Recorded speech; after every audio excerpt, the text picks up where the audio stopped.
Danke bafethu, welcome back to Nkuli Soccer. Breaking news bafethu, ama-report aphumayo ukuthi i-Kaizer Chiefs i-interested ku-Junior Dion. So Junior Dion i-striker se-Golden Arrows bafethu, this season already ku-Golden Arrows seshaye 7 goals. Umdlali lona exciting kakhulu in terms of ukwasha amagoli laphana ku-Golden Arrows. Akaqalanga-ke ku-Golden Arrows ukudlala la esebholeni lase-South Africa bafethu. Sedlalele iMarumo Gallants la ashaye khona 11 goals. Udlale kuMaZulu washaya 14 goals. Kusho ukuthi kuMarumo Gallants udlale 47 games nakuMaZulu udlale 47 games, but kuMaZulu ushaya 14 goals, kuMarumo Gallants washaya 11 goals. So amagoli uyawashaya yena every, I would say 2 point something matches on average uyakwazi ukushayela igoli yabo. Let's just say in 3 games, every 3 games uzolishaya igoli, cause ama-matches awu close to 80, singasho ukuthi ushaya amagoli awu-24, beshaya amagoli awu-25 kahle ushaya amagoli awu-25 for iMarumo Gallants namaZulu, and then lana ku-Golden Arrows seshaya amagoli awu-7 in 15 games plus ne-assist eyodwa. Kusho ukuthi nje amagoli awashayile ebholeni lase-South Africa bafowethu, sikhuluma ngo-32, 33 goals already awashayile lapho nje, ngizowabala kahle amagoli wakhe wonke awashayile bafowethu. So ugood kwashaya amagoli yabo, ugood ngokwashaya amagoli, but I think into emsebenzela kakhulu ukuthi uno-coach ogood uManqoba Mnqithi. Noma ngoba sometimes ungaba i-striker esi-good but uthole ukuthi i-team ayikho right for wena, ungakwazi-ke ukwashaya ngempela amagoli, uhluleke ube uyi-player eli-good but ku-coach uyakwazi. Yabona uManqoba Mnqithi se-change ama-player amaningi wawenza ama-superstars, uBhethwe Premiership, uNdlovu mangikhulu, I can't think of i-Golden Arrows without ukucabanga ngoNdlovu bafowethu. I-player eli-exciting kakhulu. Why? Because of bano-coach o-right. I think i-Kaizer Chiefs they won't add uJunior Dion anytime soon. They can show interest, but I don't think they can add him, let's say ngoJanuary or so, because of kunama-players abasawabhekile laphana ku-Chiefs ukuthi azophelelaphi. Possibly if i-Chiefs izohambisa i-striker zabo, because kune-striker engeke zihlale ku-Kaizer Chiefs or kune-interest somewhere else. uMorris siyazi ukuthi bafuna ukumhambisa vele akana-future ku-Kaizer Chiefs since wafika, wathi nje aqeda ukufika a couple of months already kwabonakala ukuthi akusiyi-material e-Kaizer Chiefs. So mabanga-offloada let's say uMorris, uDuba le interest yakhe iphinde ibuye or isasekhona le ya-overseas, sibheke bese nomunye umdlali laphana ongahamba, or uMayo akusiyi-player le-Kaizer Chiefs. uMayo bafowethu, i-Chiefs ingathatha i-decision by the end of the season ukuthi iyamgcina or ayimgcini. So if let's say kuzohamba i-strike eziwu-3 or eziwu-4 ku-Chiefs by the end of the season, or let's say uMorris futhi bazokwazi ukumlona, or so sobona ngoJanuary ukuthi ku-transfer market izinto zizoshape kanjani, maybe then we can say they will go for a striker. But you can't have i-strike eziwu-9, already bane-strike eziwu-7, unless khona abantu ekumele bahambe kuleya department leya or kuleya position leyo ukuze kuvuleke isikhala sabanye abadlali bafowethu abangakwazi ukubasayina. But so far the Chiefs, they have shown interest to ama-players amaningi kakhulu bafowethu, amaningi.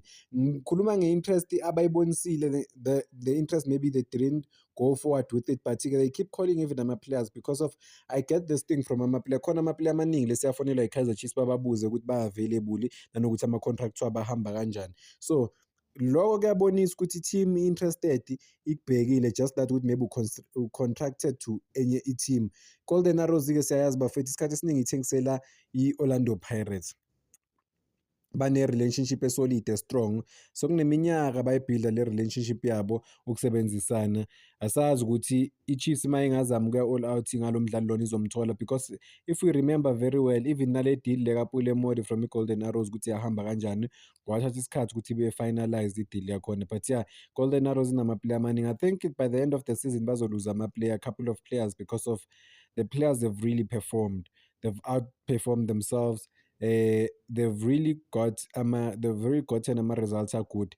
I mean ku-Carling knockout bashawe kuphi, bashawe ku-semi-final, bashawe iMarumo Gallants, bayigeje nje kancane i-final after playing beautiful football, where uJunior Dion is at the center of i-system yabo yokudlala.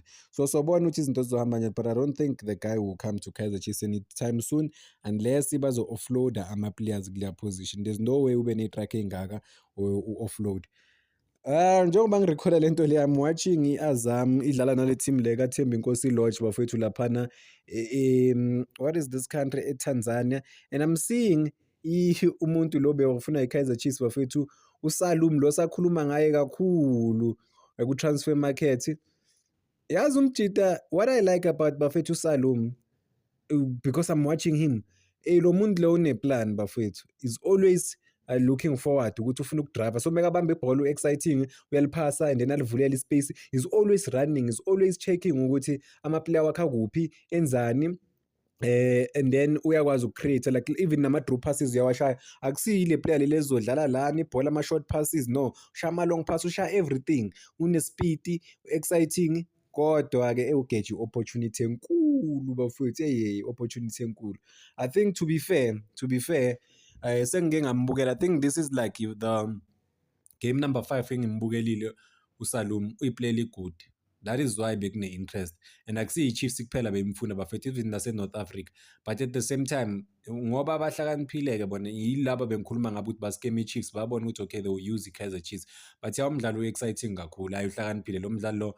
Mangibheka laphana ku-midfielder ye-Chiefs, manje ngingamcompetisa naye ngempela, cause ku-Chiefs angadlala lo mdlalo with what I'm seeing, or obviously amalanga we-player wafani, but with what I'm seeing, badlala nabo lokhunjana ne-Wydad Casablanca, one of the biggest teams on the African continent, ama-players abanawo, imali, i-budget, bane-budget way bigger than i-Azam.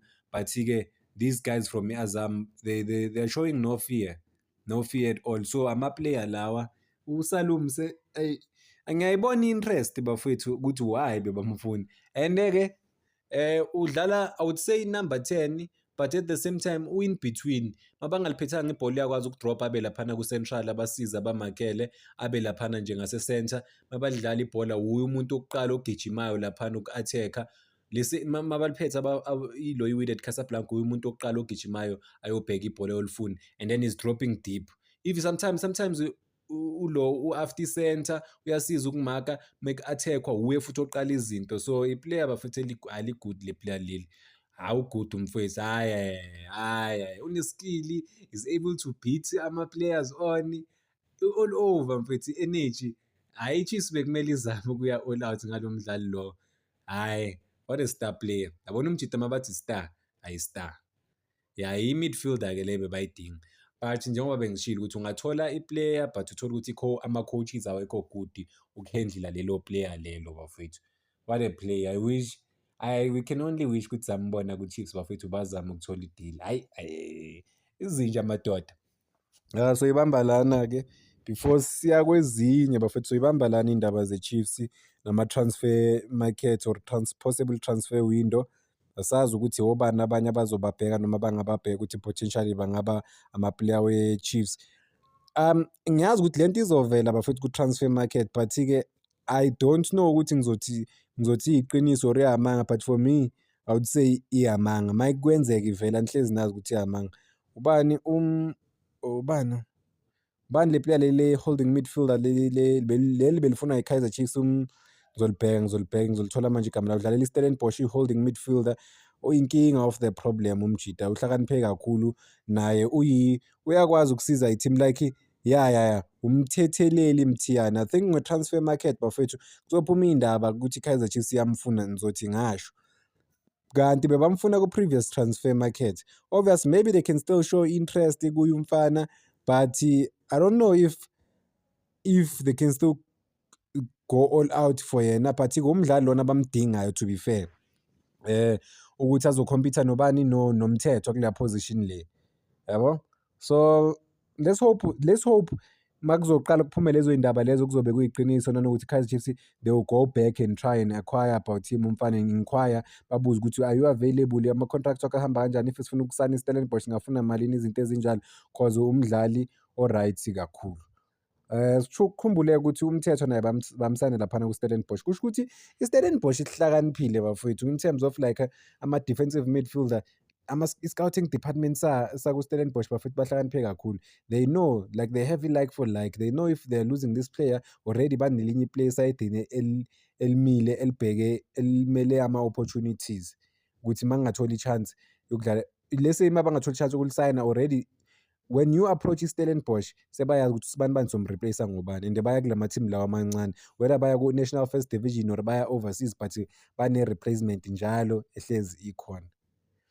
Even njengoba beba-reject i-Orlando Pirates ku-De Jong bathi no, we could not get i-replacement yalo muntu lona u-De Jong ngesikhathi, so we can't sell, they can only sell mese bathole i-replacement. Ngicela ukuyibamba lana, sikazi i-Chiefs iyobuyela kuye umfana, ithi yamfuna futhi na, what a player. Danko bafowethu, ngicela ningakhohlwa uku-like and subscribe, making sure ukuthi i-page lifika ku-15,000 subscribers.